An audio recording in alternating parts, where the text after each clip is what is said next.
We are Brightside Theater.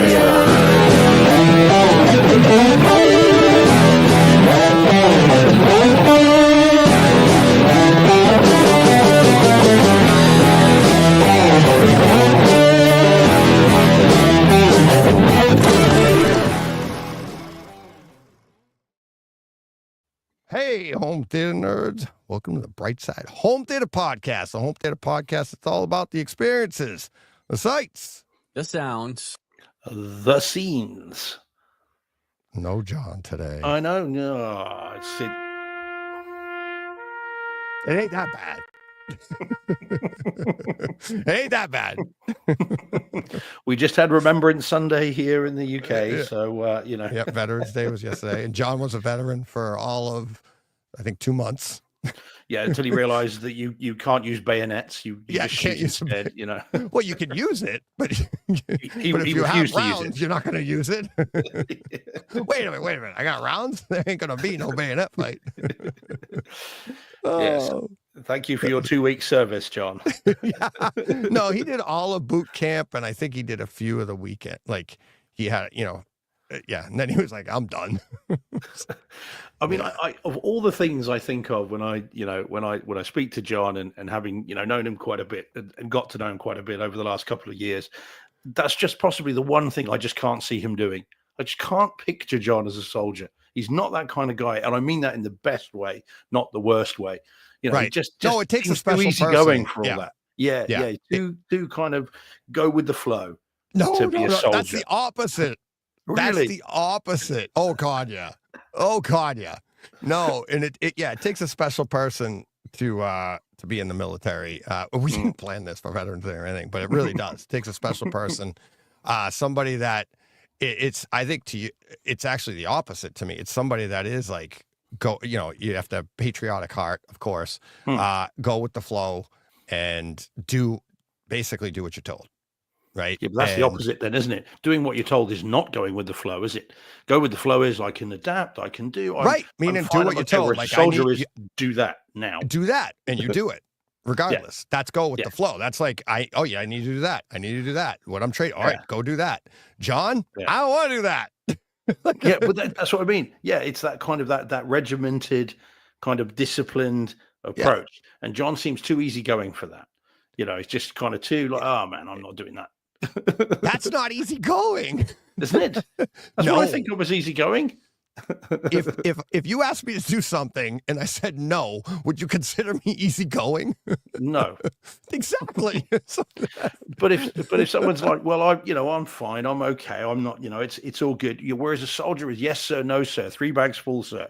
What do you want me to do, sir? Where somebody's easy goes, oh, I'm not, no, it's all right. I'm not. Yeah, I think you're saying. Yeah, I think you're mixing up maybe easy. I see what you're saying. I think easy going isn't the term. It's more like you're too relaxed and too, whatever happens. Don't tell me what to do. I don't need to be told. I would say that's someone that goes with the flow and is easy going. That's how I describe that person. Right, but I just said when you told me to do something, if I said no, you wouldn't consider that easy going, and that's the opposite of the military. You see, I think you and I are just mixing up how we feel on, like, it's just the term. Yeah, exactly. Yeah. It really is. It's like we're saying the kind of the same thing. We're just mixing up the term. Yeah, I'm always up to semantics. Some antics. Yeah, exactly. I got you there. I got you. A Lethal Weapon quote, actually, in fairness. Yep. That's old Martin Riggs says that. Semantics, I'm always up to semantics. Yeah, some antics. Yep. Anyway, how are you?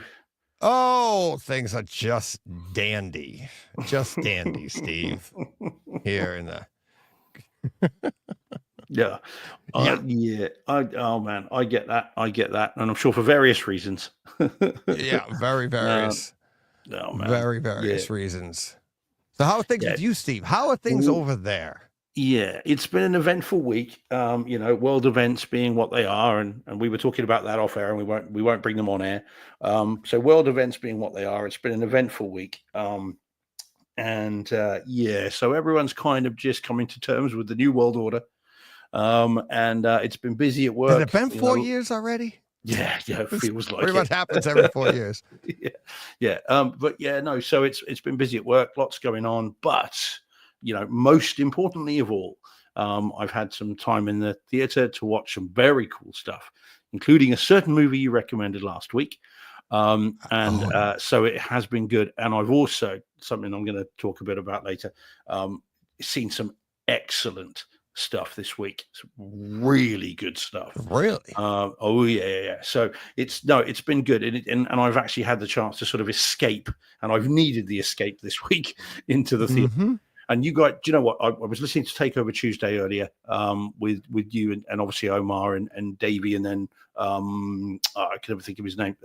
Who's the other guy? Davey and Keith. Rich Keith. Yeah, he came on. Rich, that's it. Yeah. So I was listening to that today, and you guys were talking about this importance of escaping into, doing what you do. This pressure release. And you're talking about the theater rooms are, and for me, it very much is.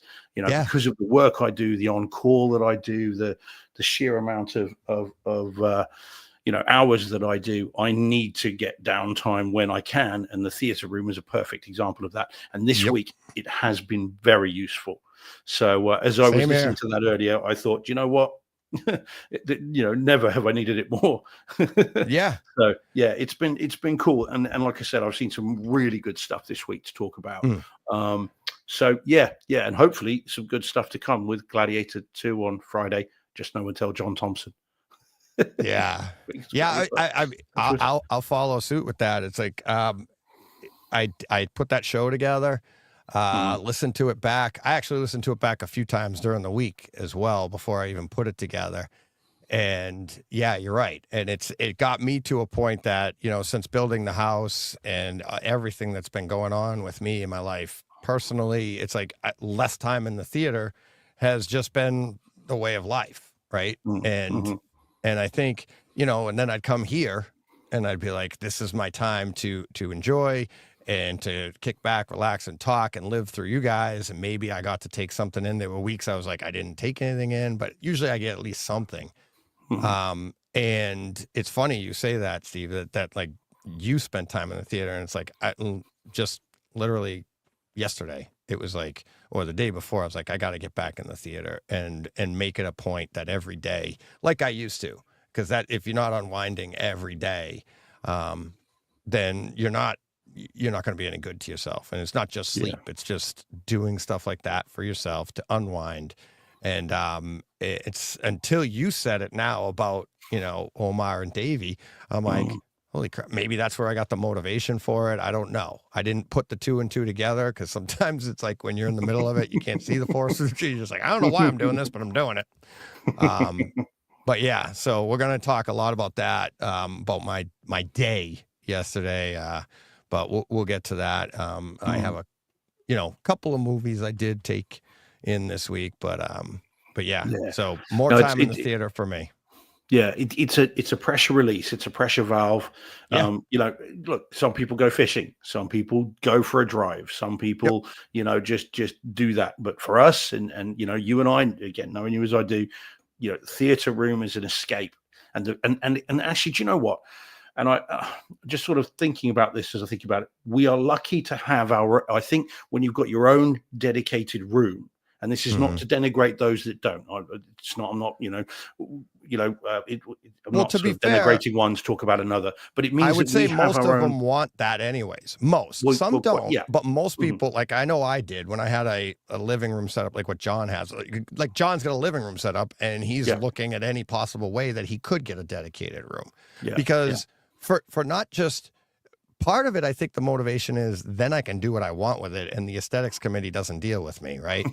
And then the aesthetics committee also wants you to have it so they don't have to deal with your stuff in that room, right? It works both ways. Yes. Exactly. Yeah, it does. But then once you get it, you realize, like you're about to say, it's like you won't go in there when you close that door behind you. You're like, as much as it's great to bring people in with you, but when you close that door behind you and it doesn't matter. You could watch the movie. You can fall asleep to the movie. You can it's just, leave me alone. You don't even have to say, leave me alone, because you just turn it up and be like, I can't go in there. Perfect. But it is an escape, isn't it? And you can, isn't it? And what's also cool about it becomes your domain while you're in there, but also then you can put on your comfort content. I hate calling it, I should call it content. Films, TV shows. You can then escape into that world that you want to be in. So be it A New Hope for you, or T2, or Die Hard at this time of year.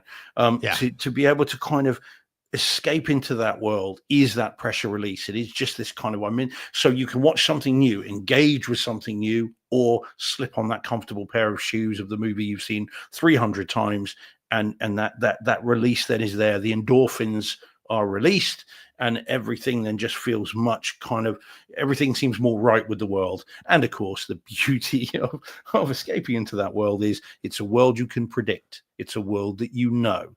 And it's a world that won't change because if it's a film you've seen so many times. And I think in whatever, you think of the wider world, it is unpredictable at the moment.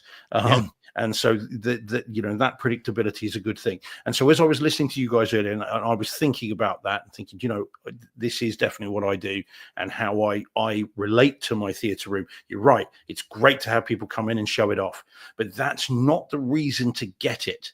That's why Ben Goff is saying, look, I wouldn't do a Premiership footballers place, because it's not just to show it off. It's for people that want it and need it. And that's us. And so I think it's definitely been like that this week, and as it always has been, but particularly this week. Very, very cool. So and to then have seen some really good stuff is great as well. And it was a Takeover Tuesday that just reminded me about that. And also, Omar mentioning what he talked about, and I'm in a position where I happen to know quite a few police officers. Some I went to university with, and some are people that I've got to know during this work. And it is a job like no other, is the phrase they use. And, some of the stuff these guys go through, men and women, I'm talking guys as a generality, is horrendous. And, I know officers that were nearly killed on the job, and struggled with it for months and years after. Some who had to leave the force altogether because they just couldn't rationalize it. And I understand that.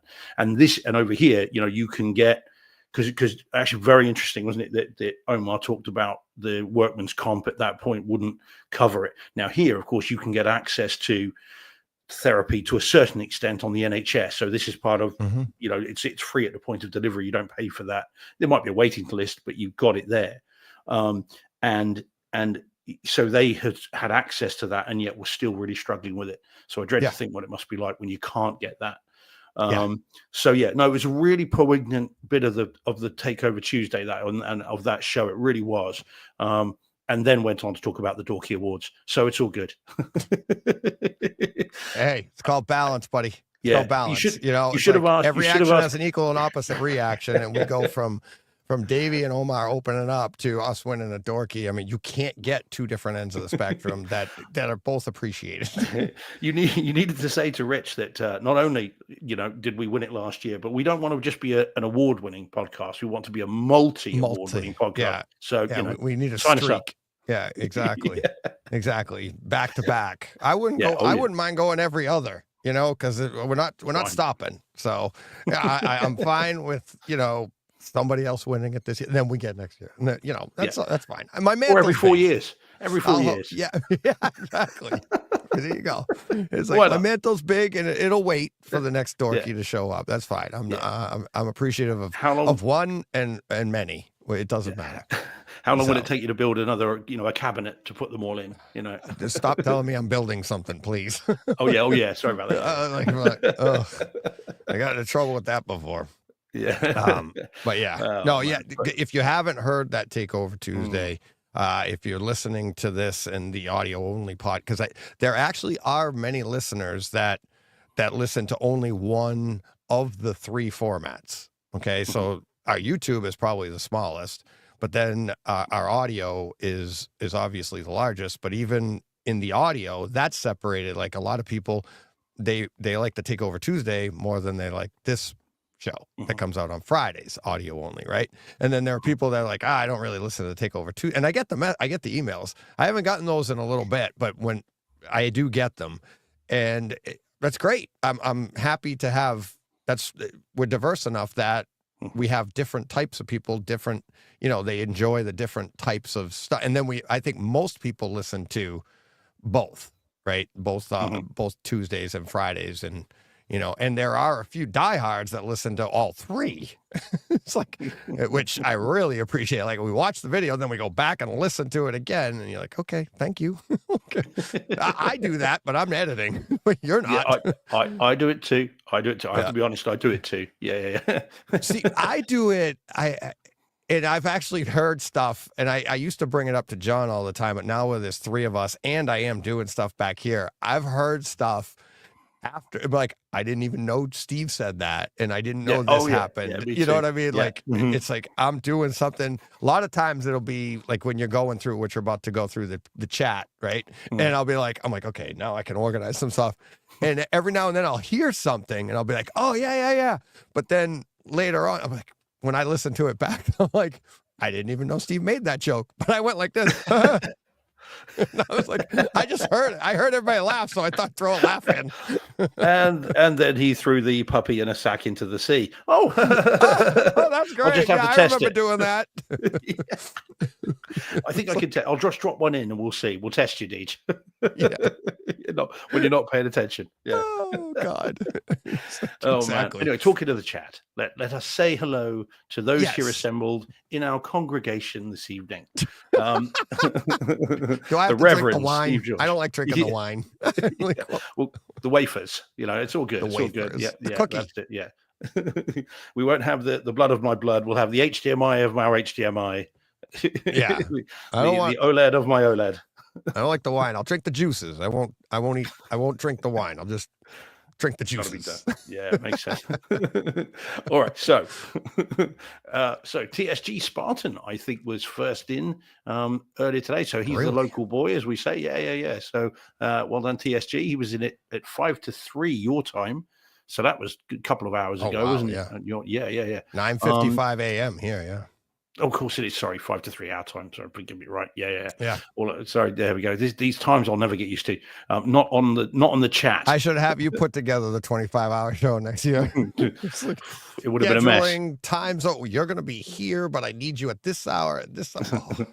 No. Then you throw in the hour back. Oh God. Oh, yeah, no. Yeah. That's why it's good that people stayed around. We're just kind of melded together.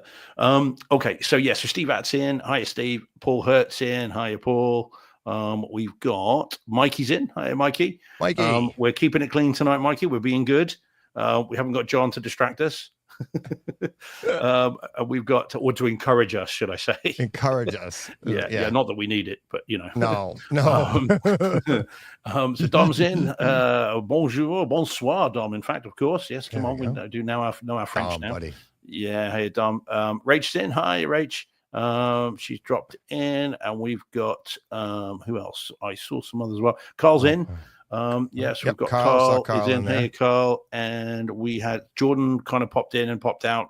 He's got some issues going on. Hopefully that gets resolved. Jordan. What's up, buddy? It's just some family issues, I think. But still popped in. I mean, that's dedication, isn't it? So fair play, Jordan. So Scruffy's in. Hey, Scruffy. And I think the gang is all here. So hey guys, thanks for joining, guys and girls. Thanks for joining in, and we'll do our best to keep you amused. Yeah. But no wine, no wafers. Sorry.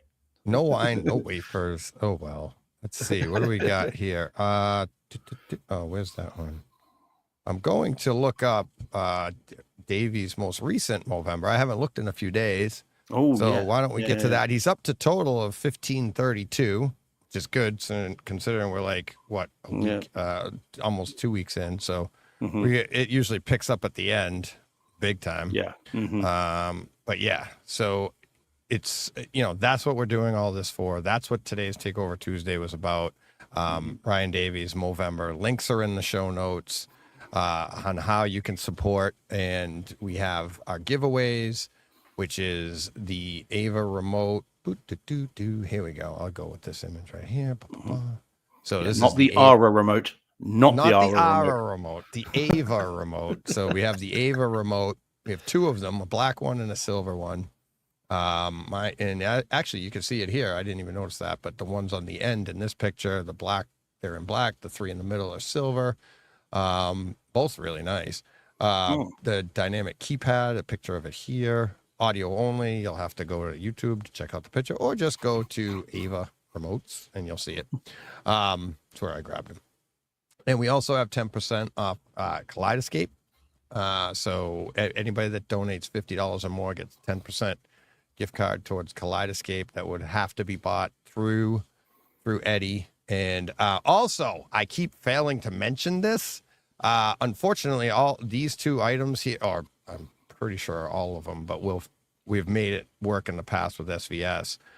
US only. Sorry, I keep forgetting that part. Obviously, with Kaleidoscape, it's licensing and stuff. Eddie's not licensed to sell over there. And then Ava Remote, he tried to see if he could get licensed for that. Actually, tried for both. But yeah, it's US only. So yeah. So sorry about that. Anybody that was misled. We didn't mislead you. We misled you. It's all good for a good cause, though. So you know, exactly. You were misled in the right way, if indeed you were misled at all. Yeah, exactly. But also the SVS SB 1000 Pro is up too. So that's $10. Every $10 gets you a raffle entry into that, and the same with the remote. And then also we have, I don't have an image. I didn't add. Oh yeah, we do. There we go. The Lawrence of Arabia. You won't be getting this art. It'll be based on this art, but you'll be getting the 4K Lawrence of Arabia disc. And Paul Hurt is designing the cover for it, for the case.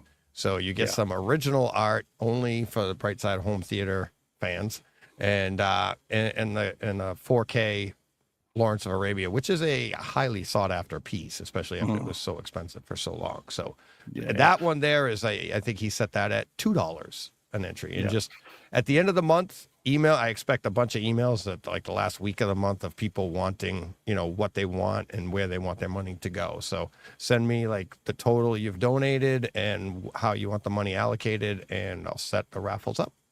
So I've gotten a few already, not as many as I'd like, but I'm expecting by the end of the month people donate more, and then they'll set themselves up. So it focuses the mind as the month wears on. So Paul says his Lawrence of Arabia artwork is coming along great, by the way, and we'll send pics when done.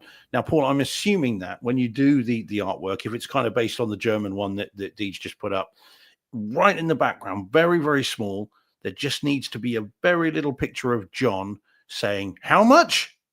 And that'll be fine. Just make sure that's in the back, then you'll be all right. If I could make a humble request. Yeah, exactly. And he bought it anyway, though. Yeah. Actually, I'm beginning to did you know what? Now that we mentioned that, I'm beginning to think the Lawrence of Arabia poster, but with our faces, and we could swap out the Fifth Element one. Paul, if you're listening. Kind of iconic though now. Hey. I mean, we could do it in addition to. Yeah. Yeah. Oh, yeah. Yeah. Well, I've got room for two. Just like me, Steve, you have two sides too. There's a whole empty side of you right there on the screen. I see. Just like me. The only problem with that though is if I put it there, that'll be against the door, which surely is a fire exit, and therefore will be a fire hazard. So I'm just, come on. It's fine. At least I'll be warm. Strong guy. You can run right over that. Yeah. Hey, it's Lawrence of Arabia. You take it with you. Yeah, yeah. Oh, yeah. That's going first. Save the poster. That's a very good idea. There we go. Yeah, and it says, "Let me work on that." Paul, go for it. Right. Yeah. There you go. I've got Todd's powers. Yeah. I say it, and they'll do it. Who's the camel? What's that? That's great. What I miss? Oh, that on the poster. So who's going to be the camel? I got you. We know who the donkey's going to be. Right here. Right here. Your face on a camel. Oh, dear, oh, dear. There we go. Yeah. We know who the donkey's going to be. Well, self-proclaimed. I mean, quite. Exactly. It says it'll be like Invasion of the Body Snatchers. Yeah, exactly. I'm telling you, we're starting something here. There we go. Yeah. All right. You ready? You ready to get to maybe a home theater experience or two? Yeah. Did you want to talk about your day yesterday? Did you want to go into that? That's going to be part of it. Okay, that's going to be part of it. All so right, you have more movies. So I was going to say maybe you one, then should. yours, then just spin the dial. I don't Yeah. mind. Is this one Hey, you? Did you pull this up? I'm easygoing. Yeah, like I'll Sunday go with the morning. flow. Yeah. Oh, that's Not that that's one. John did that John's. one last week. Yeah, That's yeah. John. I didn't know. I couldn't tell. I didn't see the border on it. So No, you're okay. yeah. We could Uh, do. Keep going, which keep of going. these That would one, you that like? next one there, that one that you've This got one? the cursor. Yeah, we'll do that one because that's a holdover from Halloween, and then we'll do the others. There we go. Yeah, cool. Ooh, All right. looking forward to talking about this. Here we go. Let's see.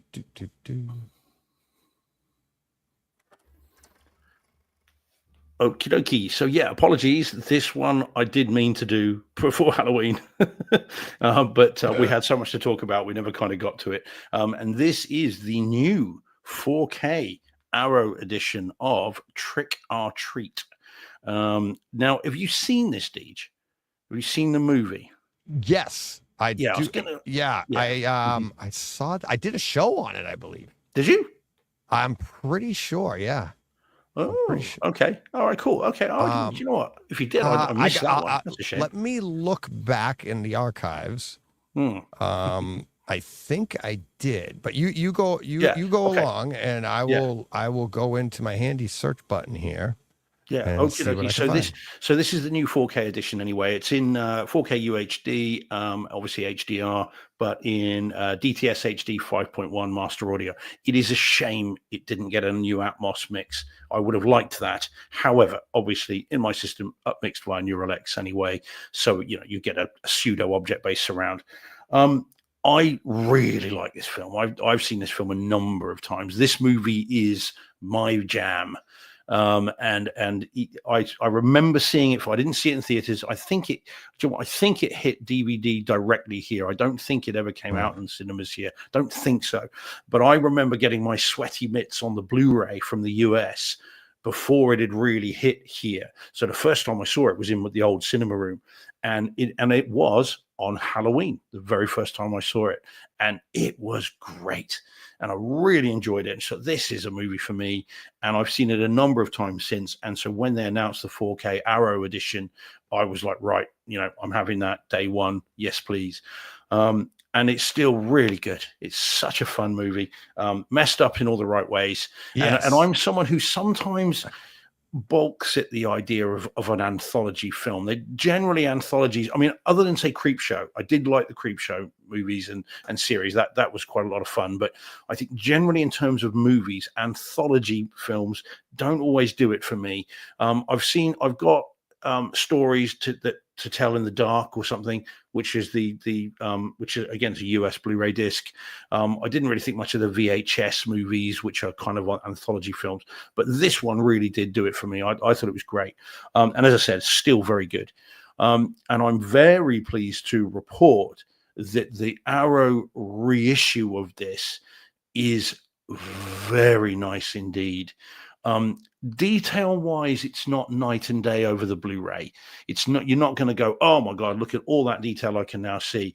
The big thing for this, the reason to buy this, is the difference that the HDR and the wider color gamut brings to it. This movie glows in exactly the way you want it to. So all the stuff, funny enough, that picture there. So all the stuff that with the parade and with the females, I'm not going to spoil it for people. So that's obviously all of that kind of stuff there is just glows beautifully, burnt orange and reds and all that stuff, and you can see a bit of it there, and it's gorgeous in HDR and with this wider color gamut. It just leaps off the screen. It's beautifully kind of primary, although I appreciate orange isn't a primary color, but you know what I mean. It just looks fantastic. And I was blown away by it. And so you get this change of colors. So you'll get the kind of the burnt orange and the reds, and then you'll get the deep blues as well from one of the other segments. And it just looks fantastic. I really, really liked it. And so, yeah, I was blown away by it. The sound is the same mix as the Blu-ray. Again, upmixed now. So first time I've seen it in the cinema room proper, like Cinema George. And it's very good. It's very effective. It's not demo worthy. Again, you're not going to bring someone in and go, listen to this, but it's effective. It does what it's supposed to do. There are some nice moments where with little Sam Hain kind of moving around the room and stuff, and he kind of runs about, and that's in the rear speakers. But it's not demo worthy. As I said, you're not going to bring someone in and go, just see this. But I thoroughly enjoyed it, and it comes with a ginormous amount of extras as well. Not that I'll ever go through them. I've got no time for all that. But it does come with those. So if you're someone that likes all that, then it's well worth picking up. But if you're a fan of the movie, do yourself a favor and pick it up and as soon as you can, because it's great. I don't know if it's out over there. That I'm not sure about. I don't know whether it's an Arrow release exclusive for the UK or not. But yeah. Anyway, so did you do a show on it, Deej? I did. have. I missed that I'm one. looking for it. I can't find it, but I know I did. I know I talked about it. I missed that one. It was a while ago. It came out this year, October 29th, in 4K. Okay. So limited edition, cover C, limited edition. They all came out October 29th of this year. Okay. I'm looking at it right now on Blu-ray.com. And yeah, it's saying, here they're saying the audio on this is the DTS Master Audio 5.1. On Kaleidoscape, it's Dolby. It's in True HD? Dolby True HD 5.1. So I wonder if that is the same. Native 4K, HDR Dolby Vision, HDR 10. Yeah. So yeah, it is out here. Great. It is available. Yeah. But yes, I did see it. I want to say it was like 3 years. It was like 3 years ago. I did a Halloween with it, and yeah. Oh, I must have limited edition is $50. The limited edition version. Let me see if I can see the other versions, if any of them also available. Yeah, see, I'm looking at the Blu-ray set right here, and I know I have it. I know I've seen it. Just looking at the Blu-ray covers. 4K one disc Arrow is price on eBay. 4K. They're not saying. Maybe it's not available. I don't know. Oh, audio is TBA. Yeah. Blu-ray is not updating it, but it said it came out on 2 weeks ago. So yeah, okay. So it's got a worldwide release. Which and again, so it should. It's really good, and of course they're about to embark on the sequel, so they're literally about to start sequel shooting to the anthology. It'll just be just more stories, won't it? Like, I mean, if in terms of writing a sequel, this must be the easiest kind of thing to do, mustn't it? Because you just 4 more little short stories. Yeah, you haven't got to continue the story.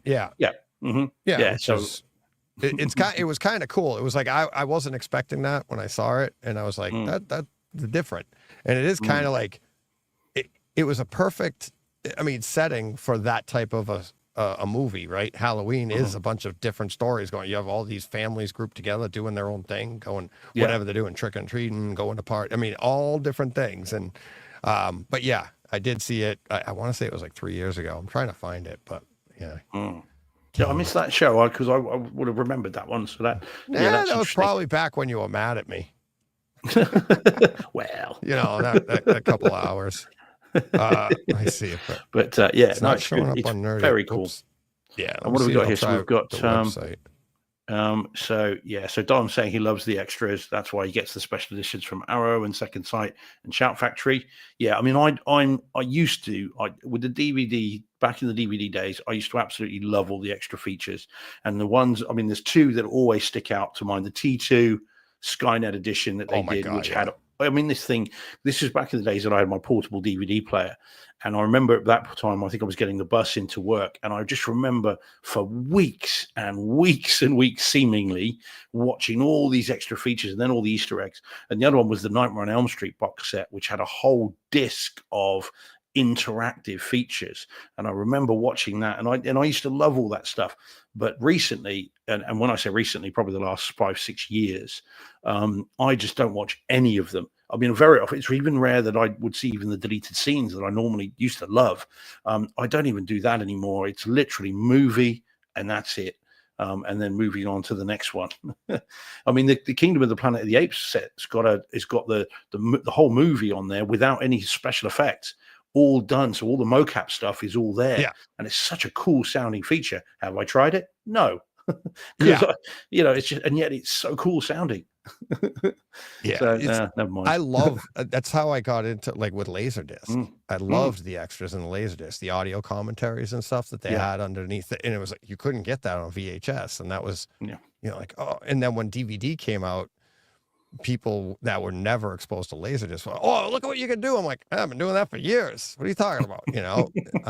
But yeah, all of that stuff, and I reference it all the time, is about uh the Apollo 13, and in one of the audio commentaries or an extra, whatever it was, but it was Ron Howard saying, like, this is what they were talking about, like the way they did the sound for a particular scene, and then like he's saying the design of it and what he was envisioning and stuff, and then he literally just blurts out and he goes, yeah, we're doing this for the home theater people. He goes, most people don't, and I'm like, he's talking to me. He's and it's like, I love you, Ron. Yeah, exactly. Like, and it's like, it's like, Richie, I love you. But yeah, it was. Now it's a happy day. Yeah, exactly. Hey, Hey. 2 thumbs up. But yeah, for them, it's like when you hear like, and he's not just like some fly-by-night person in Hollywood or something. I mean, for him to be saying like, this is why we do this stuff. You're like, seriously? It's like, it's just, that's what you get. And they come out and, listening to the actors talk about what their inspiration was, listening to their writers like Carl talk about how they were thinking and what they wanted to happen here, and then the interaction between like him talking to Russell Crowe, and like the interaction of like, this is what I'm thinking here when I was writing it, and you want to do it, and the actor going, nah, hold my beer. Let me improve this for you. Okay. And if he does, he does, and he doesn't, he doesn't, and it's like, I've heard those stories too, where like the writer or the director is like so against what the actor wanted to do.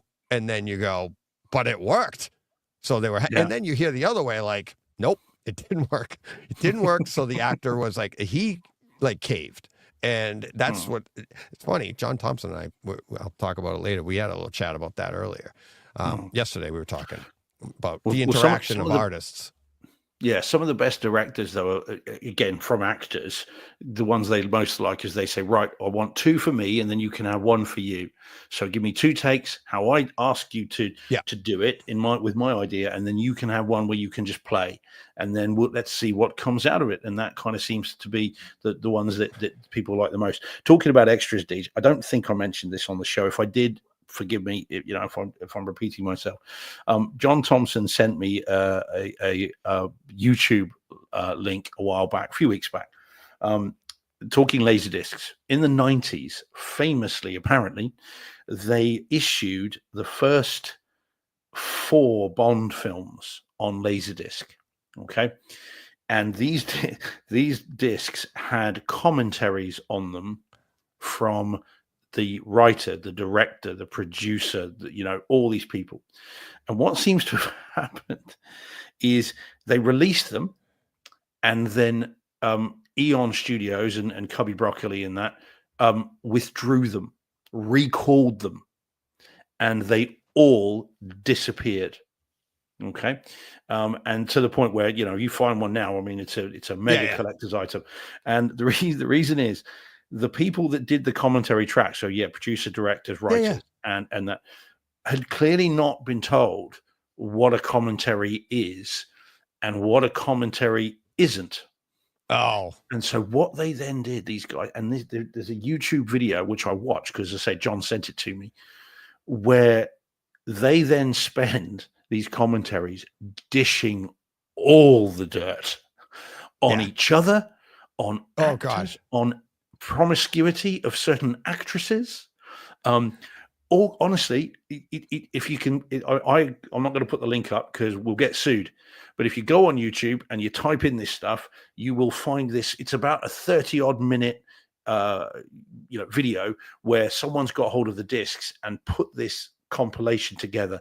You will not believe your ears or your eyes as you are watching. It is mind-blowing. And so much so that I watched it before court one morning, and then later that day we're having a conversation with some other lawyers about films, and I just said, guys, have you heard this? And they're like, no. And I sent them the link because I still had it, and they were just like flabbergasted. It's the kind of thing you said these days you'd get cancelled immediately. Oh yeah. So well worth watching if you get a minute, just if you in get a terms hold of of it. sheer cannot believe what I'm seeing. Didn't we talk about that? Did we talk about that? We in may the have done. 25-hour show? This is what I'm saying. I think I'm John, not sure. Yeah, we talked about, and it was like, it was crazy, and it's like stuff happens, and it's like, but it's what makes the world so colorful, Steve. Yeah, but big studios vibrant with this kind of but big studios with this kind of money, you can't get away with stuff like that these days. And honestly, it's well worth watching. You won't believe your ears at the stuff they're saying. I mean, this is unfiltered, no messing about. In fact, it's the kind of thing, and this is what I said to John in my text when he sent it to me. It's this kind of thing that barristers over here, the very posh, very senior lawyers, the one Bridget Jones specials, ever so posh. It's the kind of thing when they've had a couple of drinks after work, it's the sort of thing they say. And it's well worth checking out. You won't believe it. But I'm not saying any of it's true. No one think we're not saying it's true. It may be all complete nonsense. It might all be made up, but it's well worth watching. Yeah.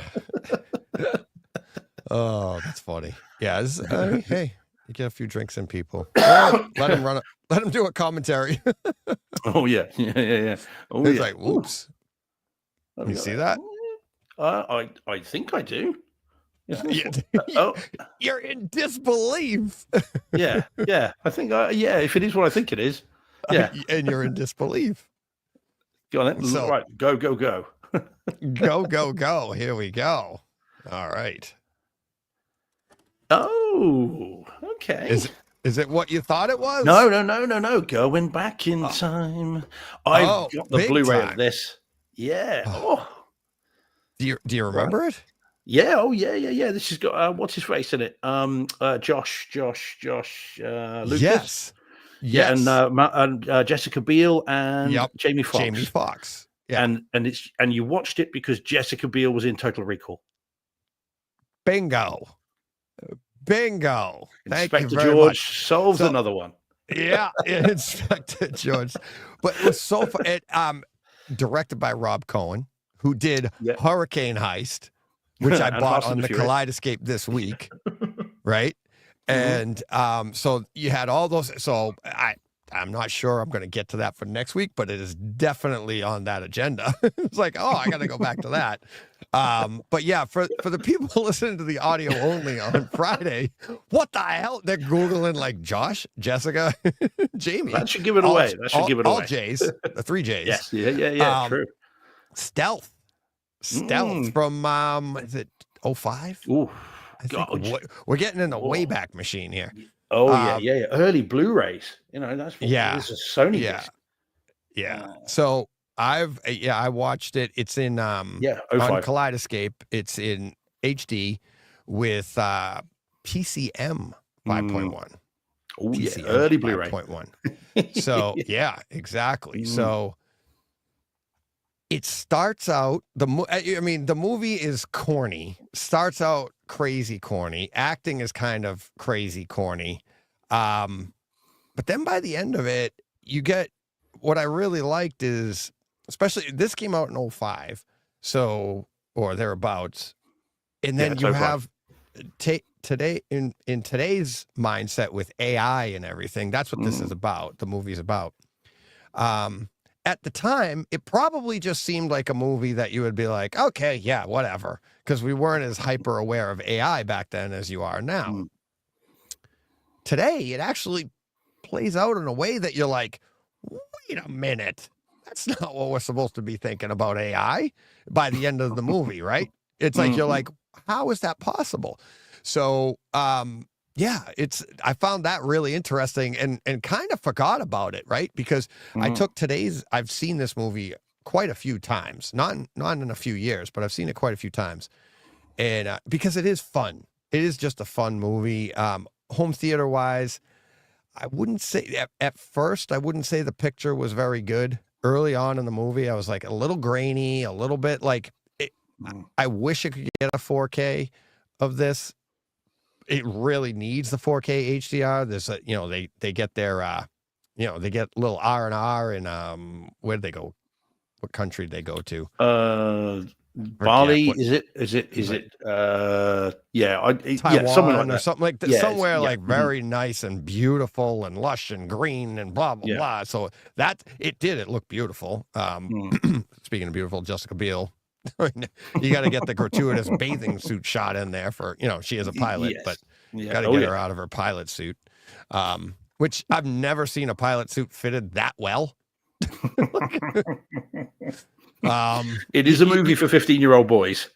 Right. It's like you look at the pilot suits on the guys and they're like, here you go, here's yours. And then like, Jessica, you'll be getting yours in like 2 weeks after we get you fitted and then refitted.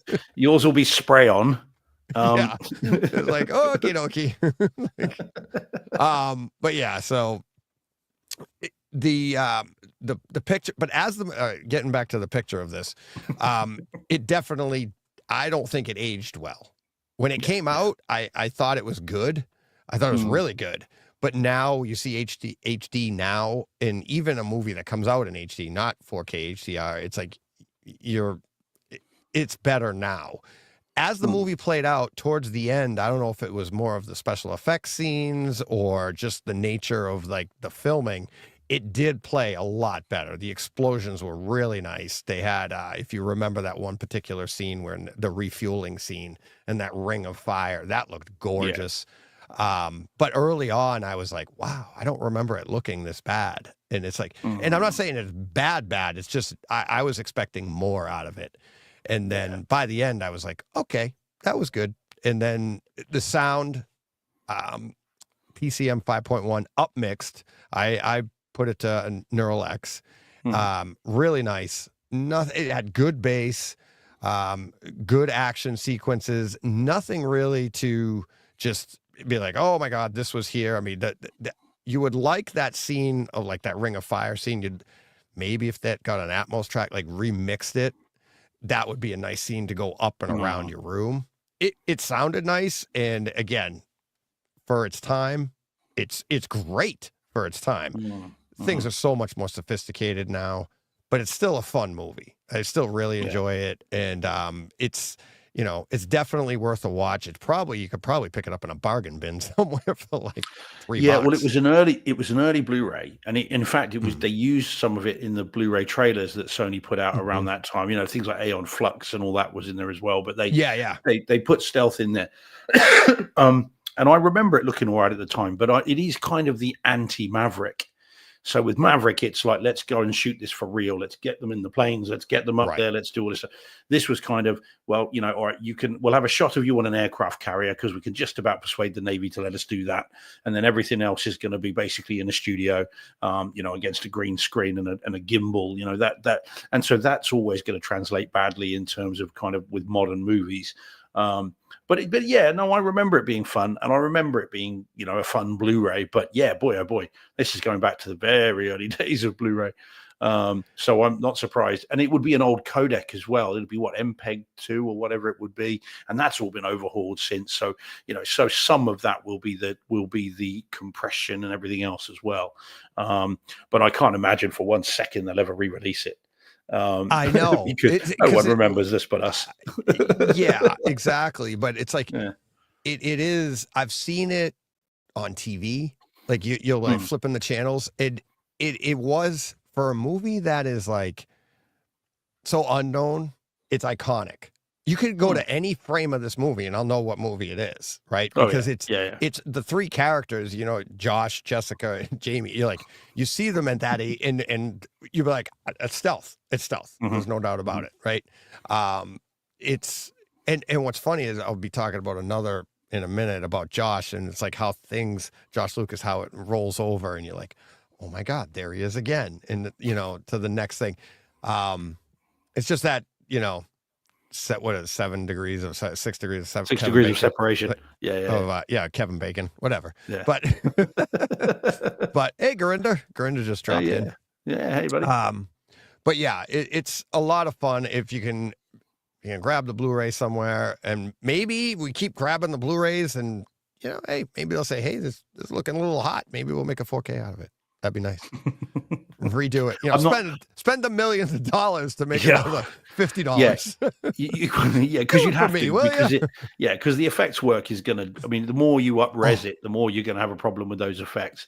And they. I mean, of course, at one time, this is the other thing about it. It's a Sony disc, isn't it? It's a Sony release, from what I remember. Of course, at one point, this was supposed to have been the plot, wasn't it, for Top Gun 2? The idea that it would have been Maverick against stealth, against drones. AI, and it would be the idea kind of what man they said versus machine. That's how they open Maverick. Is like they're going to shut him down, and they're going with basically the Eddie is the character. The what is it? How EDI, isn't it? EDI. Yeah. Yeah. So a lot of fun. And again, it's like, and like I said, the audio, I was just having so much fun with it. It wasn't like, it definitely was enveloping and engaging, but it wasn't like I was like, oh my God, that sound back there or this going on there. It's like, but I did notice the difference. I'd say the first third of the movie, the picture didn't look as nice, but then the last 2/3, the explosions were deep, the colors were rich, the black of the smoke, the flame, everything looked just beautiful. I was like, all right, it was weird how it paced like that. I mean, the picture quality kind of changed a little bit, but yeah, it's a lot of fun. So if you can grab it, grab it. If not, there's tons of great stuff out there anyways. Yeah. So Francis is taking a trip down memory lane. Let me trot down that memory lane with you, Francis. So he says, hi guys, I last watched this on my PSP on a UMD disc. Do you remember those? Oh, yes, I do. Yeah, I had a Sony PSP. And yes, I think I bought like 2 UMD sort of disc movies, but I remember them well. And also remember they didn't look all that great either, even on the little PSP screen. From what I can recall, they weren't. I mean, they must have been compressed to all hell. Oh yeah, how small the discs were. It's just a representation of the movie to give you an idea. It's like I mean, like if you're gonna watch Lucy on the go, it's he would do a thing like that. It's great to do, but just don't make a judgment call. Well, I don't know who would do such a thing. Me neither. He should get his own show. Bring him in. Get him to tell us more. But only for 10 minutes at a time. Yeah. Quick 10. Whoops. Wrong button. Oh, got it. There we go. Oh, yeah, what a movie. What a movie to choose. That's a proper blast from the past, that one. Yeah, but that's what's fun about, like you said, it was like you knew exactly, like, oh, Jessica Biel. I'm like, oh, what about this? And I don't know what like triggered that movie in particular for Jessica Biel. And it's like, I was just, I might have been flipping somewhere and I was like, boom. And it, not looking for Jessica Biel stuff, but all of a sudden seeing that, I'm like, oh, she was in that. And it's so there you go. I mean, my favorite Jessica Biel movie is the Texas Chainsaw Massacre. Funny enough, it's the one Shane Lee was talking about on the 24-hour show. He was talking about the Marcus Nispel Texas Chainsaw Massacre remake, and she's very good in that. Very good. That's probably my favorite one. But she's also very good in the movie we'll talk about later. yeah, she is. She is. Yeah, I have more to say on that as well. Is this one yours? Oh, yeah. Okay. Oh, yeah. My highlights of the week, this one. This is? Oh, yes. All right. Let's get to it now then. Jeez. Okay. You're not going to know from that picture. Unless Jordan's not in the chat, so we can't have Jordan come and save us. So I shall put everybody out of their misery. This is Arcane Season 1 on 4K. UHD disc in HDR with DTS HD. Dolby True HD 5.1. In fact, not DTS HD. So this is another Netflix series released on physical disc or discs because it's a series. Discs. And now we have talked about the Netflix show before. John and I had seen it. I don't know if you saw it, Deej. I can't remember. but No. John and I definitely did. Yep. Okay, so all right. Well, allow me to remind you then as to what it is, and others that may not have seen it. So this is based apparently. I wouldn't know because I haven't played them, but it's based on the League of Legends video games series. And so that's the kind of background to it. And this is an animated series. There are 9 episodes. They vary in length. So some are 30 odd minutes, some are 40 odd. It just depends. And the story is that there is a land in which I think it's called Piltover, right? And this land you've got the haves and you've got the have-nots, and the haves live literally in big, towering, gleaming cities, and you've got the have-nots who live in the underworld, not very imaginatively titled, but there it is, and they live literally under the city of the sort of the haves. And I saw this on Netflix, and when I watched it the first time around, I really, really enjoyed it. And it wasn't until about halfway through that I realized it's one of those, like the Terminator Zero that came out, where it's not in 4K, and it's not in it's Dolby Vision, but not 4K, and only 1080p, and in I think it was 5.1 Dolby Audio.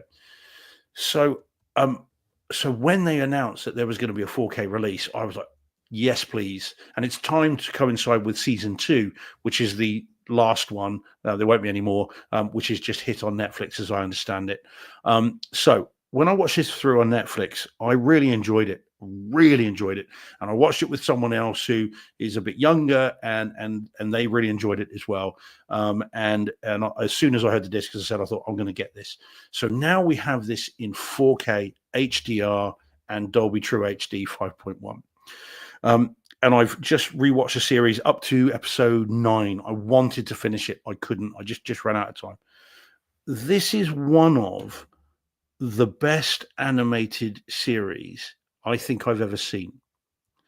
And I thought that when I saw it the first time, and I now think that times about 10, having seen it the second time. It is fantastic as a story. It's very Shakespearean. It's the the classic archetype of, stop me if you've heard this one, of two people who are bonded by blood, who events drive a wedge between them, and they get to the point where they want to kill one another. All right, Revenge of the Sith, much. Okay, but they're not brothers in this; they're sisters, literally sisters. And events conspire to push them apart and then bring them back together, and violence ensues. It's absolutely fantastic as a series. I cannot recommend this enough. Greg saying in the chat it's on your watch list. Greg, put it to the top of your watch list, buddy. If you're interested in, I know you're interested in games, but if you're interested in, really well told animated series, top of the list. Okay, you will absolutely love this. So that's great. So okay, good news, good story, brilliant. Okay, now let's talk about the visuals. The animation on this is some of the most stylized but absolutely fantastic animation since Into the Spider-Verse and Across the Spider-Verse. At times, this betters it. It's the kind of. Can you remember that film? I don't know if you remember I think it was Robert Downey Jr. movie, A Scanner Darkly. Can you remember that? That was another early Blu-ray. Yeah. Oh yeah. Where they shot the movie normally, and then they sort of rotoscoped animation over the top of it.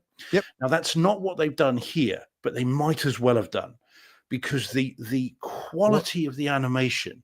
Didn't they do that in the music video? Was it Aha or something? Take on Me. Is that what you thought? Is like that type of animation? Well, yeah, but where they quite. Yeah. But within a Scanner Darkly, that was full color. I mean, obviously, Take on Me was sketching, wasn't it? I remember those days. But it was the same. Yeah, exactly. Yeah. So, but with a Scanner Darkly, from what I recall, I might have this wrong. I don't think I have, but I might have got it wrong. Where they shot the movie normally and then literally rotoscoped animation over the top of it, so the whole movie looked like a real animated movie. If that makes a stupid phrase, but that's kind of how I think of it. And it's kind of what it looks like they've done here. They didn't, but it's how it looks. The sophistication of the animation is absolutely stunning. you don't just and indeed you're going to lose your mind over some of this. I mean, in terms of the design work and the artistic work, genuinely. I mean, we see it on Netflix if you need to first, make sure, but you're going to lose your mind. Well, no, I know, yeah, true. I mean, it because it is incredibly sophisticated. You don't just have a face where most animation, especially anime style. You get moving hair, don't you? And then you'll get kind of, the eyes will move a bit and everything else is static. Well, in this, it's all moving. You can see the muscles in the cheeks going. You can see the jawline setting differently as they talk, plus the hair in the eyes and everything else. And then add on top of that sophistication, cutting edge HDR, and it looks absolutely jaw-dropping. And they play, and what you're going to lose your mind over more than that, because I knowing you as I do, is the animators have played with depth of field and focus. Ooh. So in a shot, they will deliberately have some of the shot out of focus to then bring into your kind of attention parts of the frame. Yeah. And the sophistication of that with everything else is absolutely jaw-dropping. And it just goes on. And then and that's all outdoors. So when you go then into the underworld, and that's what you're seeing there in that picture. I mean, you can see how that glows and the different kind of the shadow detail there. You're seeing the kind of the fire and all the rest of it. It is absolutely stunning. And it looks way better on 4K disc than even on Netflix. And we think Netflix looks good, but it is fantastic. I just watched it again with my jaw on the floor. And each episode has more and more stuff to it that just makes you want to go back and watch it again, back again. So again, fantastic story, cutting edge visuals, and this was finished in 2021. So I say cutting edge, but cutting edge as of 3 years ago. I mean, I haven't seen any of season 2 yet. I mean, I could only imagine how good that's still cooking over open flames back then. I mean, well, quite. That's it. Yes, the last 3 still years, fighting bears. Yeah, exactly. Just coming out of the caves. That was a hell of a night in the pub. Happened. So you get all that, and then the audio is very, very good. It's not cutting edge as the video because it's not object. Back in the caves we go. Yeah, there you go. That's it. Back we go. But with overheads. I know it's too good to be true. Yeah. Oh yeah. Oh son. Oh, get back in there. Yeah. Oh gosh. So you then get the audio is very, very good. Hey, Deej, they've got a Gatling gun in it, so obviously I'm going to like it. Yeah. You should open with that. The Gatling gun in this movie. All right, we know what the rating's going to be on this. Done. Yeah. So there you go. It might as well just be called League of Steve. But you get but what it does have, so you're not getting the room shaking bass, which would be nice, but you don't get that. Right. Not quite, but it's still very effectively done. And again, the way the movie, the way the series is done is it does play with sound as well. So it is evocative. It fits the movie, the series fits the series well. But it's not as cutting edge as the animation. Come to this for the story and the incredible visuals, and then the sound kind of goes along with it. It's great. This is my highlight of the week. I loved revisiting this, and I can't recommend it enough. I mean, I know it's gushing praise, but I really did enjoy this, and this will be, I think, in my top 10 of the year, unless something very unusual happens, because it is jaw-droppingly good. Wow. And so, Deej, honestly, if you can make the time, if you can pick it up, it is, again, I think it's a special release. Over here, it's a place called, it's a studio called something like We Are Anime or something. But I think it has been released there, or it's coming. And I think you'll be transported. I think you'll love it. Came out, let's see, Arcane. Let's see. It says came out here October 8th. Shout Factory. Amazon, you can buy now $34.99. Buy now. Okay. So, well, I mean, but we also have. I mean, we've also. Here you go. Oh, good man. Yeah, what a great. Oh, Greg, you're gonna. He just let me know what you think. It'll be here Sunday. So there you go. Greg, let me know what you think of it, buddy. I genuinely, want to know. I think you'll be, again, if you like your animated series, you can't get better than this. You just can't. with story and visuals and everything else. It's absolutely awesome. And Dom's saying, yeah, the Scanner Darkly, I was right. Yeah, fine. So that is the Richard Linklater film. I've never seen it, but I know what it is. I've seen bits of it, and it was a big deal when it came out on Blu-ray. So that's how I remember it. And TSG says, I've been avoiding this. TSG, forget all that. Okay. Yeah. You've got it. If you pay for Netflix anyway, you at least give the first couple of episodes a go. And then if you don't like it, then that's fair enough. But if I give it a go, I think you'll love it. And then rush out and get the 4K disc, and then leave the 1080p version alone, because the animation on this requires 4K. This is a don't watch the 1080p one again type stuff. It's beautifully done. So yeah, and I know I keep going on about it, but it really is good. So yeah, and Paul Hurt says, so Martin J says, yeah, I'm not into anime, but this I've heard is really worth a watch. It is. It's not your typical anime. Okay, it's not. Look at Craig. It's not your typical anime. So it's not like like Chainsaw Man, which I talked about a while back, which I loved as well. It's not that kind of anime. It's an anime. The anime is the jumping off point. This is not like that. It has its own style and its own unique look to it. So don't let that put you off. Don't think, it'll all be your typical flat anime stuff. It's not like that. Yeah. Very good indeed. So Paul says, I've only seen glowing reviews for Arcane. Yeah, and I see why. I know it's won Emmys and stuff. It's won a number of awards. It's just, it's awesome. And it's so easy to watch as well. I mean, this is one of those, I could watch it, finish the series, and just rewatch it again and be perfectly happy and not bored at any moment. Well worth seeing. So Deej, if you do, again, let me know what you think of it, because I really am fascinated to see what you think. And John, if you're listening, when you get round to it, mate, pick this up, because I know John really enjoyed it as well.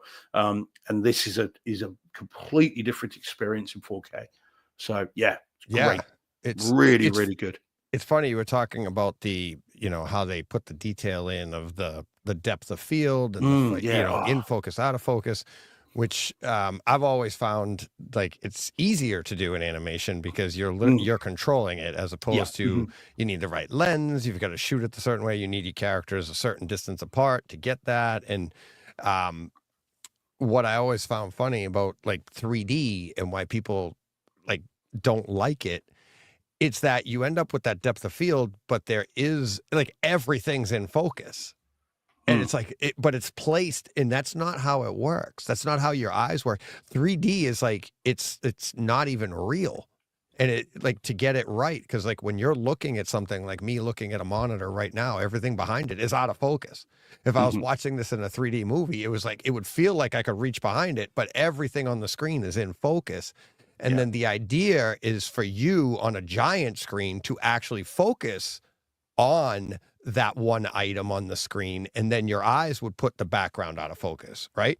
Yeah. But if you try to do that like on a 65-inch display where you could see everything's in focus, you're like, this is weird, because it is weird. Nothing should all be in focus at once, right? Yeah. It's the same with motion blurring, like where like your eyes track, like they don't track smoothly. They track like boom, boom, boom, and everything goes out of focus when you scan the room.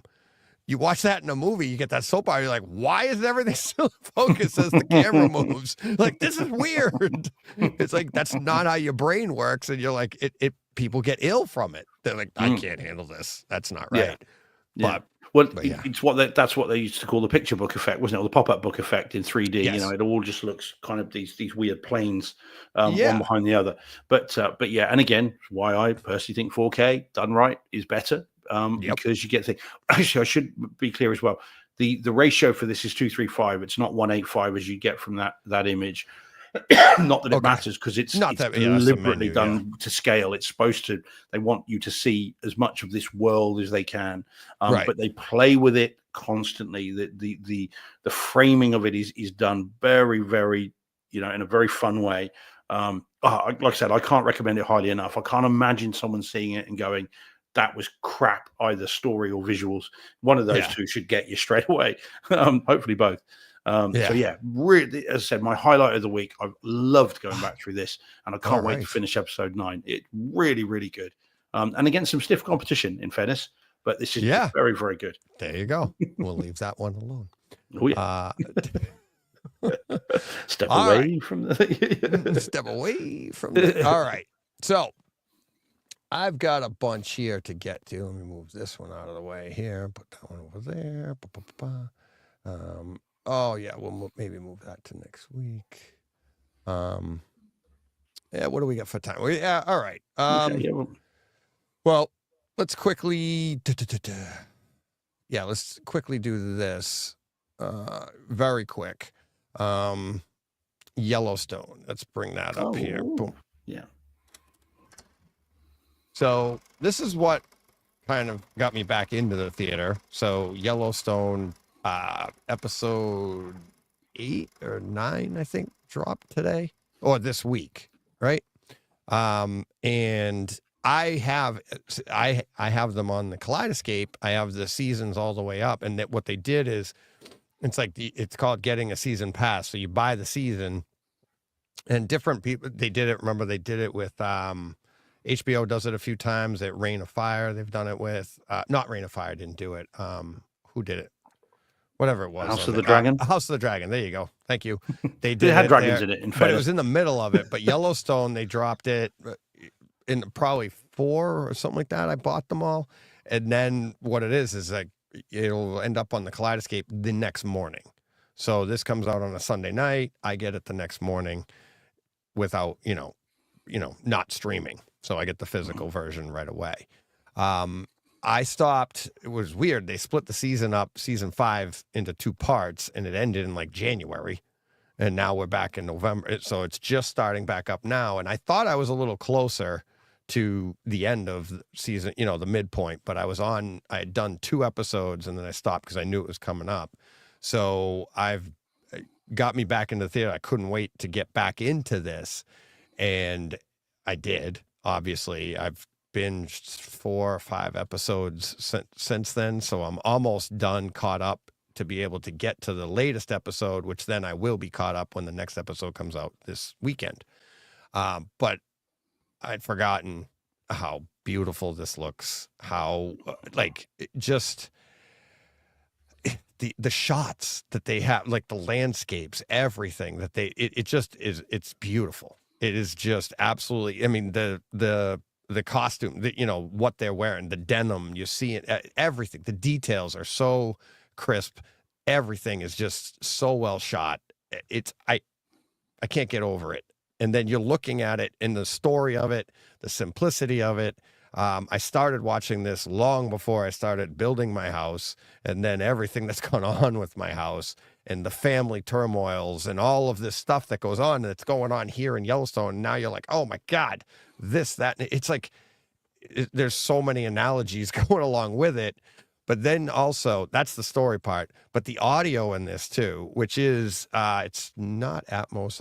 I think it's DTS Master Audio 5.1 up mixed, but they do, I don't know. Have you ever seen any of this, Steve? I haven't seen a single episode of it. And yet you would love it. Well, that's the thing, because remember we talked about it a while, but when you were going through them before, John was saying then, wait, Steve, and actually I think it might have been Paul. Someone in the chat was saying, wait, because the last season is coming and you'll be able to get a box set of all of them. So right. I've kind of held off on that advice. Yeah, I'm sure I would. I mean, I love Kevin Costner. I love his kind of westerns and modern westerns. His voice is ridiculous. And a sprawling kind of story is exactly my thing. So yeah. I will. I definitely will. If they release a 4K set of all of it, then I will pick it up. It's got to be coming. I mean, I hope so. I hope so. This is all in 4K, so it's like it's just it's 4K, but it's SDR, but it's still beautiful, right? Yeah.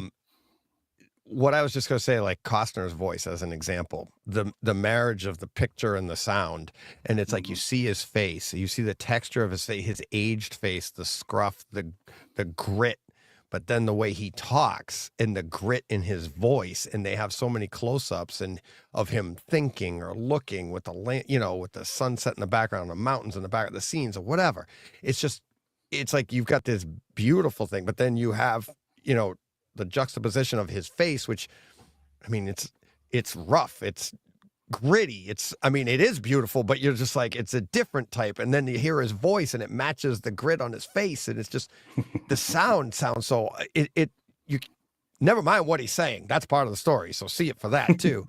But there's so much. His daughter in this, who at this point of the season, she has a scar on her face, and the details in that, then get to that difference there, the beauty of her, but then the how she's dangerous, how she's her character, and then she's got that one piece of grit, and it's kind of like everything about it. I love it, and I'm so glad I got back into it, and it got me back into the room.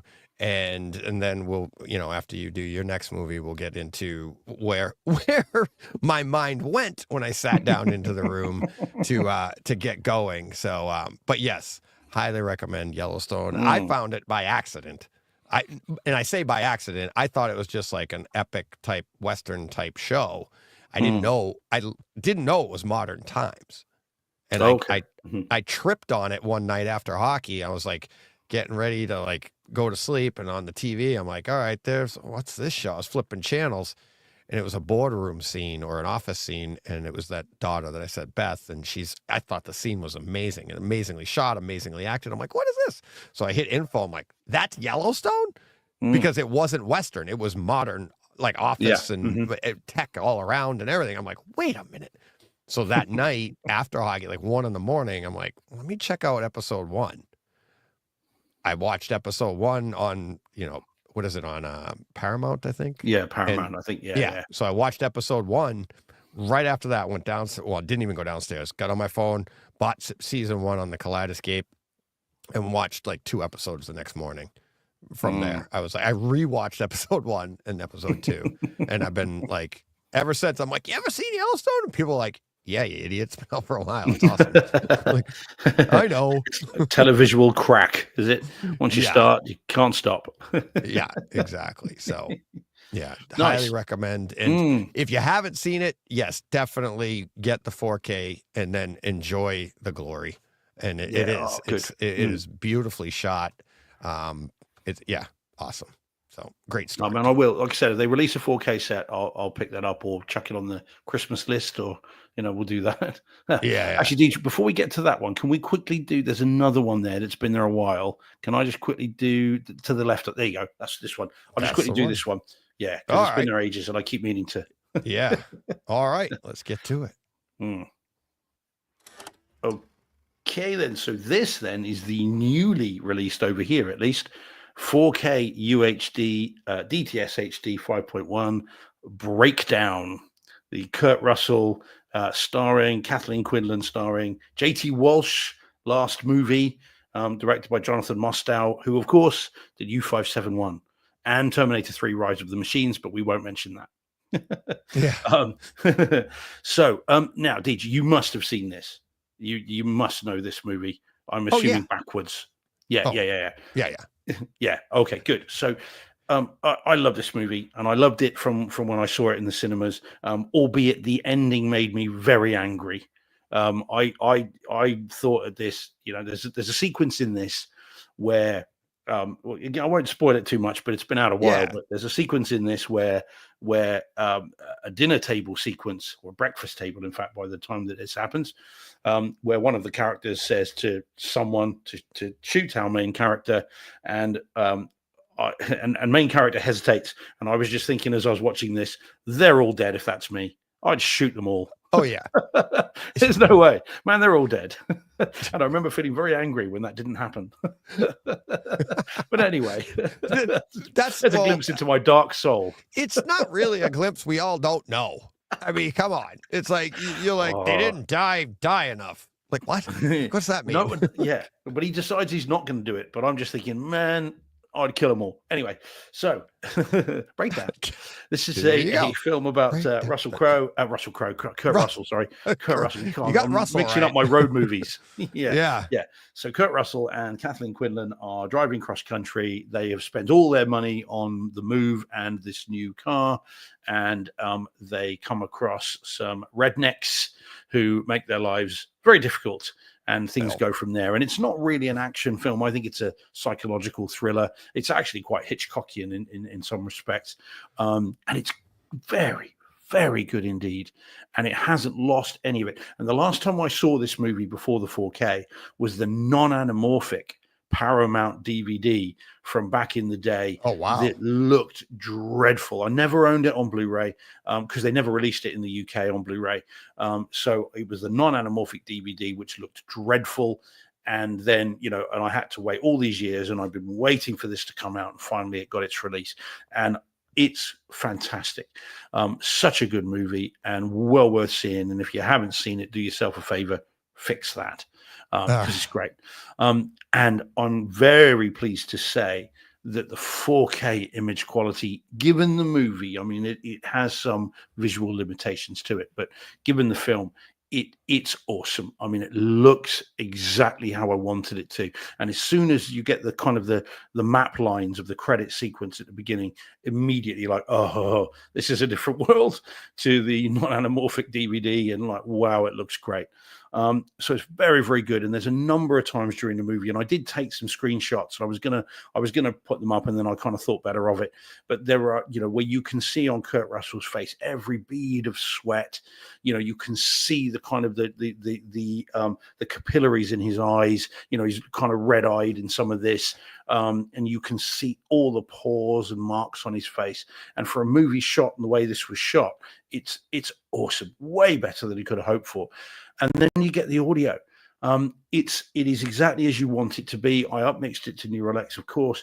It serves the story well. It's not demo worthy as a movie. However, there are a couple of scenes where you get there's one in particular where Kurt Russell's walking into a town. And as he's walking towards the camera, and he's in a kind of mid shot. And as he's walking towards the camera, what you realize is in front of him, there is a level crossing, a railway crossing. And as he is walking towards it, a train goes past.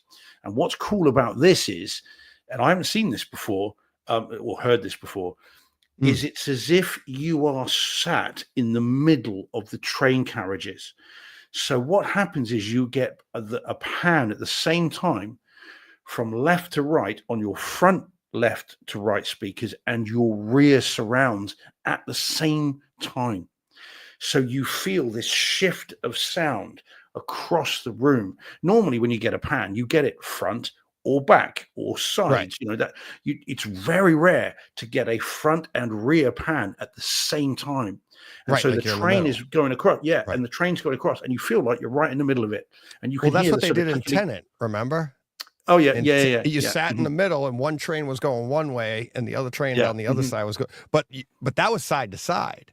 Yeah, Right. You're talking. This is front to back, which is that's cool. Same thing. So the whole thing. So you feel like you're in the middle of this train as it's going, and you can hear the sort of the clickety clack of the wheels from right at the front and right at the back at the same time, moving across. Yeah, and it's so cool. It's a really fun effect, and I suspect much of that is because of the upmixing. I doubt very much that the 5.1 has that kind of envelopment. But it's really, really good. It might have. I don't think you can upmix a pan. You can't make a pan out of nothing. But right? The it wouldn't just envelopment all of a sudden do the envelopment, yes, but the pans were there, which is like, remember I say, like my theory on Cameron loves his pans because that was the biggest thing that you could, like, it would translate even at home on a stereo TV. You put a pan across the front, that seemed like a great special effect. But yeah, you could definitely in a 5.1 in discrete rear channels, you could do the pan behind you. So it's just enhanced with the upmixing. Very much so. Go. So it's cool. So really enjoyed it. Loved the movie. Loved how it looked. Loved how it sounded. You can't get better for this film. And it's great. So yeah, buy it if you don't already have it. There you go. That's a quick one. All right. Well, we're not done with it yet. Let's see. No. So here we go. Boom, boom. Oh, here it is. Okay. Let me pull that up. There it is on Kaleidoscape, $14.99, and Nice. Yeah. Oh, it's good. It's very good. So you can see 4K HDR10. Language is DTS Master Audio 5.1. I will be upmixing that. So yeah. I haven't seen this in forever. Yeah, well, it is. Yeah, I saw it in the theater. I think I have the Laserdisc. I want to say I have the Laserdisc of this because I reckon obviously that cover right there that was shown on YouTube is like that's the iconic cover. I'm pretty sure that Laserdisc is sitting right outside this room. I know I've seen it, and I don't think it was the DVD or something like that. So yeah. It's I haven't seen this in years. And also, by the way, another inspiration for Unhinged, according to Carl, because Carl and I we exchanged some texts about this and he didn't know that it wasn't out, that it was out separately to buy, and he imported the UK 4K disc, having said about it. So it is one of the inspirations for Unhinged as well. So if you like that film, then this is one of those that gave rise to the idea in Carl's brain. Well, there you go. Yeah. Well, I think we talked about that, and it's like it was. I think he mentioned that breakdown. Obviously, Duel. So, but yeah, awesome. Yeah, really good, really good, really good. All right, so sit down to watch Yellowstone. Binge a bunch of episodes yesterday. My mind starts erasing. I'm like, I got the day. Yesterday was Veterans Day here. It was supposed to rain all day. So I was like, that's what I'm going to do. I was going to spend time in the theater in the morning, and then I was going to clean my gym, get back into that again, get it all spiffied up. And, but then, of course, I'm sitting in the theater, and I'm looking around. I'm like, you know what I haven't done in a while? And it's, I got the day. I was like, well, here you go. It's like, time for some upgrades. So I had the Kaleidoscape Strato V sitting in the box, as I said in the 25-hour show. And I also hadn't updated my Lumagen in a while, probably a year. And so I was like, if I get into that, you start going down that rabbit hole, what's going to happen? So I knew I had to get the laptop out, get it connected to the Lumagen, blah, blah, blah, get the update going. But also, and then I'm like, do I do this? And really what I was interested with the Lumagen was being able to take Dolby Vision from the Apple TV, see what that was like. Also be able to get Dolby Vision from discs or from the Kaleidoscape. So I got all that. That's where I made the call. I texted our buddy John Thompson, who's, deep in the weeds with Lumagen right now, and actually Kaleidoscape as well, working stuff out. But so I was like, just for some overview on like, hey, how do I get to this setting the quickest? I would have found it myself, but it's easier if somebody knows and they just go boom, boom, boom, boom. The funny thing is, it probably would have been quicker if I just found it myself, because once John gets talking, he can talk for England. Oh Yes. my God! Well, the two of us can, right? And we kept getting disconnected because he's like traveling across town. He's like, I just got in here and I got disconnected. But we got it all. We had a great conversation, talked everything under the sun. But we've got the Lumagen updated, getting Dolby Vision, got my settings set for that. Then I installed the Strato V, and looking at that, wrong one. Whoop, and put that back on. This is what I wanted to do. So then I started to go through some content and looking at all my stuff. And now if you just had a Strato C like I did, you couldn't download the Dolby Vision stuff because it's like you don't have a compatible player. It wasn't eligible to you. So now I had to go and do it. And of course, Star Wars, Dolby Vision, Twister, Dolby Vision, The Dark Knight, we'll get to that in a minute, Dolby Vision, Star Wars Empire Strikes Back, Dolby Vision, Avengers, not Avengers, but Avengers Infinity War, Endgame, I mean, name it. I just started going through all of them, seeing the difference. And what I found was, in my opinion, I don't know if this is true. I don't know. Like, I'm looking at this and I'm like saying, this is better. But what I'm seeing, like, my blacks are deeper. Some of it might have been the new settings, the upgrade. But then that's the problem when you wait so long and all these settings come into play too. Is it the Dolby Vision? Is it this? But like the brights were brighter. It was allowing me to see that because you set it to 10,000 nits. So if that's available on whatever you're feeding it, the Lumagen will track that down and give you the brightest brights to whatever your projector or display can do. So you're seeing everything. The Captain America Winter Soldier, that opening scene. So you have the opening scene on your left, right? So you have that. That looks beautiful. It always did. But the scene shortly after that jumps to that when they're in the back of the jump jet, right? That's a very dark scene. That was always very difficult for me going way back before I even had a 4K projector. That scene was always like washed out. Everything was flat because it was so dark. It's hard to do. It has been progressively getting better. So when I get the Dolby Vision capability, I'm like, let me try this, see what it is. And I'm like, wow, it is really nice. It's like, I mean, there's a great separation between the darkest and the brightest. And it wasn't flat at all. It actually had a sense of like a little bit of 3D. So really enjoyed that. Star Wars looked fantastic. I'll use, when I was at Mikey Schramm's house, he played that opening scene, and the scene when it's right at the beginning, obviously the opening scene, and Princess Leia is bent over. It's when she's first putting that disc into R2, right? You could see at Mikey's house, I saw like there, you could see the smoke around her hand. It's very faint, but on his OLED, it popped. And I was like, I don't think I've ever seen that before on my project. I've never been able to get that separation. That was one of the things I came home and I looked. It's there, but it's a lot fainter on the projector because it just can't do the deeper blacks behind it to be able to pull out the whites of that on the projector, right? You just don't have that. The blacks don't go low enough. So with the Dolby Vision, way more prominent. I was like, I'd forgot so much so that I wasn't even looking for it. And I was like, oh my God, there it is. I'd forgotten about it. And now when I watched that scene again, I was like, that was prominent. What was another thing that was more prominent? The beginning of Infinity War when he's playing, when Thanos is playing with the stone and the blue coming off of it, the highlights there were more prominent than I'd ever seen before. Could be me, could be just like, all right, it looks great to me. But I'll tell you, going back to the Dark Knight, this was interesting. I checked all my calibrations with the Spears and Munsell, my grayscale and everything. I'm going to go back and do it again because I started to watch the Dark Knight with Dolby Vision. The black levels were raised. It's very, very gray. It's like, that doesn't seem right. It's like, so then I went to the 4K HDR. Black levels are deep. The blacks are deep. And I'm like, that's weird. Let me jump back to the Dolby Vision. I jump back to the Dolby Vision. I'm like, they're definitely raised. But I see details.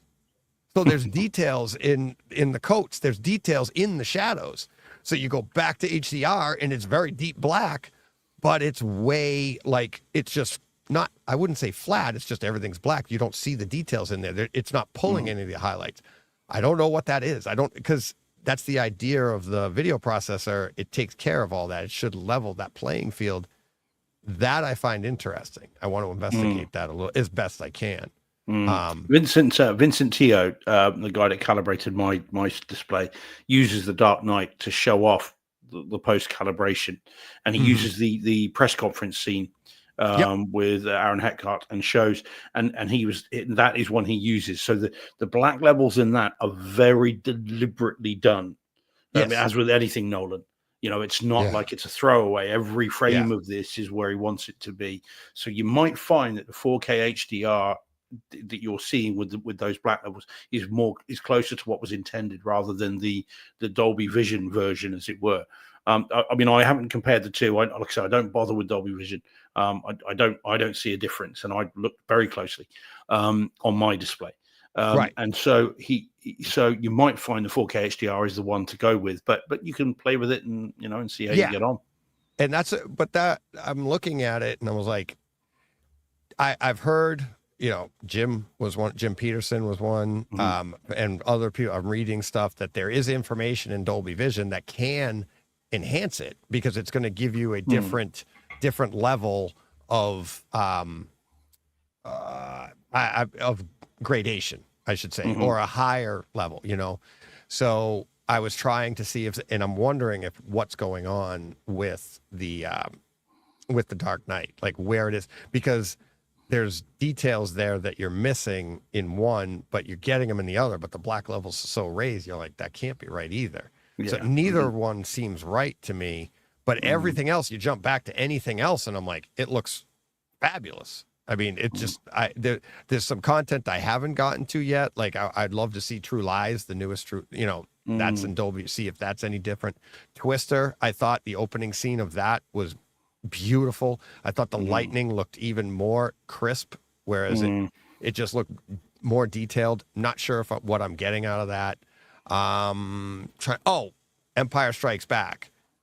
So like bright, right? The snow scenes, the whites, that to me is like, that's where I'm seeing the difference. Just a day into this is the brights are more enhanced. It's not so much the black levels, but when your brights are enhanced like that, it's going to make your black levels seem darker. So, yeah. So a lot of fun with all of that. Yeah. So, all right. Let's see. But that's my rabbit hole. That's what I ended up doing all day yesterday. Movies after movies after movies. It just popping in. Even before the show, I was like, all right, I'm going to try this. That's where I was watching Winter Soldier. And I just kept on going with it. And the explosions at the end of that. Oh, beautiful. Beautiful. All right. Let me see. You want to get to your last one? Yeah, can do. Yeah, then we've cleared the decks. You got then. the time? Yeah. Right. Yeah. No worries. Yeah. I've got a special announcement just after midnight, but we'll come to that. All right. Here we go. All righty. So this is Total Recall, the 2012 remake, and Deja Vu fans who listened last week might think, hang about, didn't we do this last week? And yes, you did. Yeah. And because you did it, that made me think, do you know what? I need to see it as well. And I'd only seen it once, and that was in the old cinema room on a 46-inch TV. I know, could you call it a cinema room? That's bigger than a phone. Yeah, well, this is true.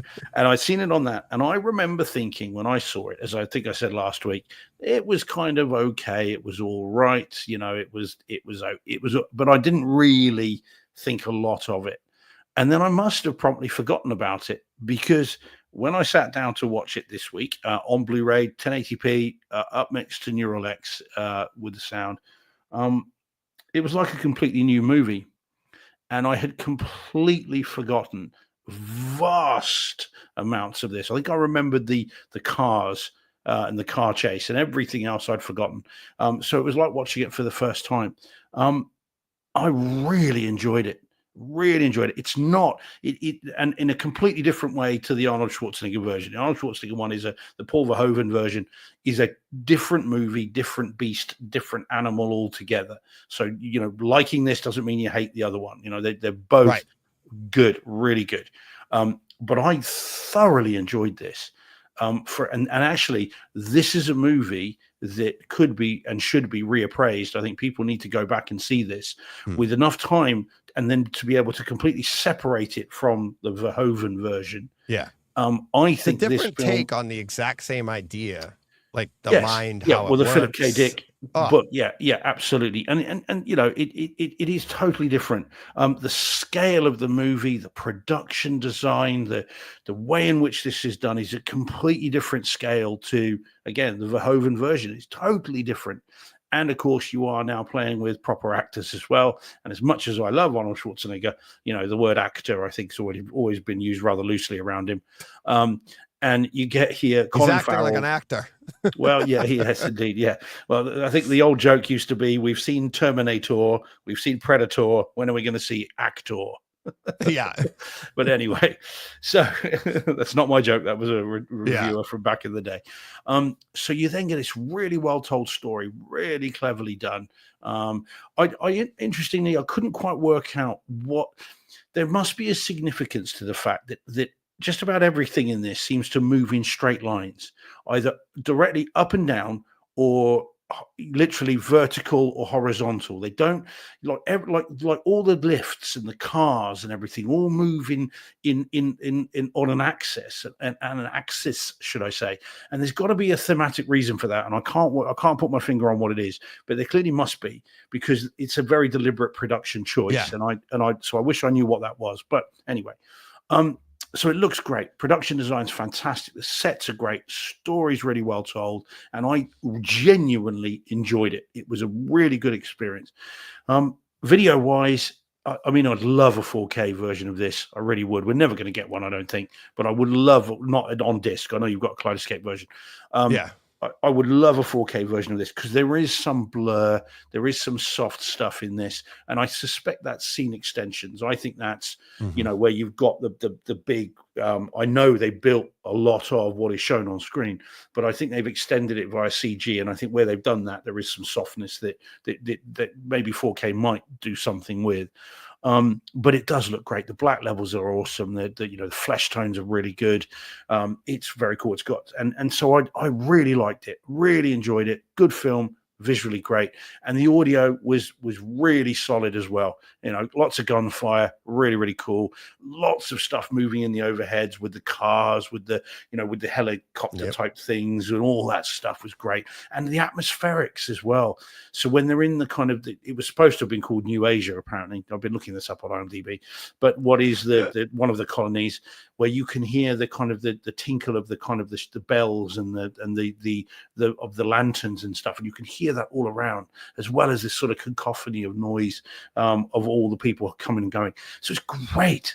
And I mean, I know, it's not cool to say it. Everybody else, every other show would say Total Recall, the remake, you must be crazy. Why would we want to see that?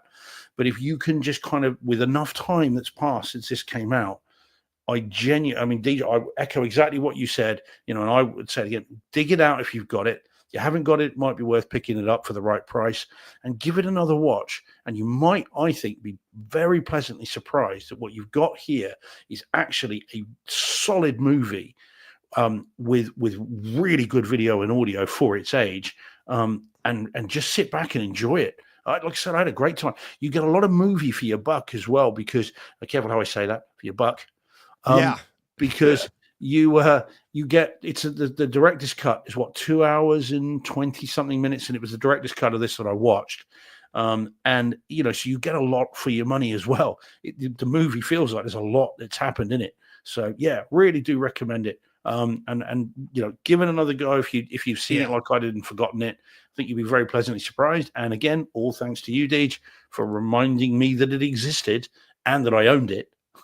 Well, that's like like Steve saying in the chat, Steve at saying in the chat, he's like, he didn't recall, pun intentionally and unintended.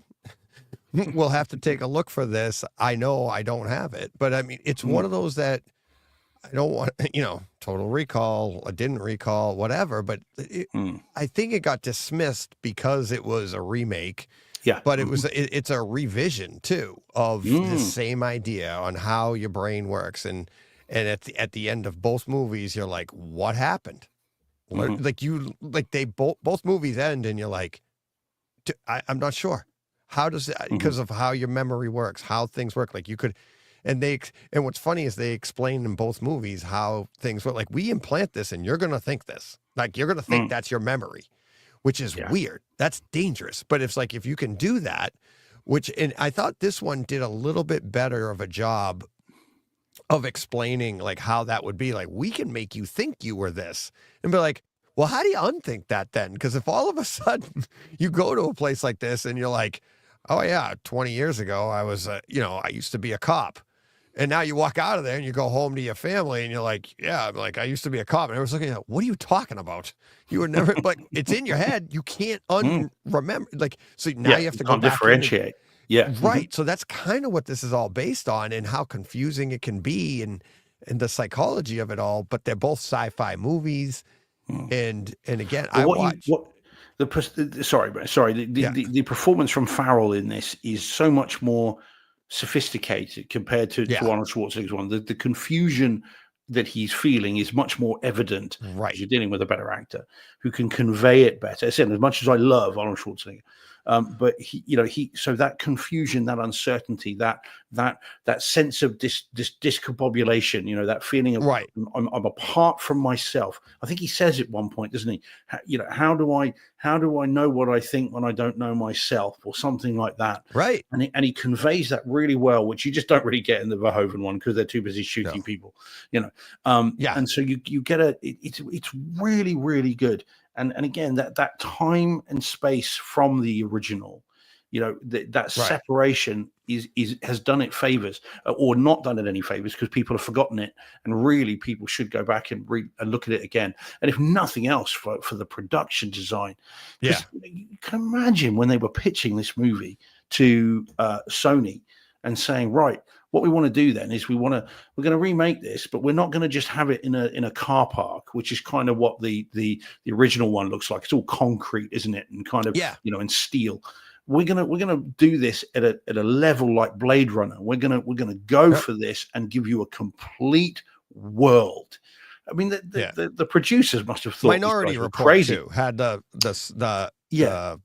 time period felt like, you know what I mean? They went with like kind of the Minority which Report. Colin Farrell was in. Yeah. So you know, again, yeah, absolutely. So it does have that look to it, but with even more kind of detail to it. It's very, very cool. I really enjoyed it. It's much better than I thought it was going to be, and I'm ashamed of myself to have forgotten as much of this as I had. But I won't forget it again, and will absolutely recommend it to people. Yeah. You know, you can pick them again, like we said with Stealth. It's got to be cheap. You must be able to pick it up for next to nothing on Blu-ray. I compared the regular. I have the standard version in 4K, and then I think it's, if I remember it, didn't I say? I think it's 4K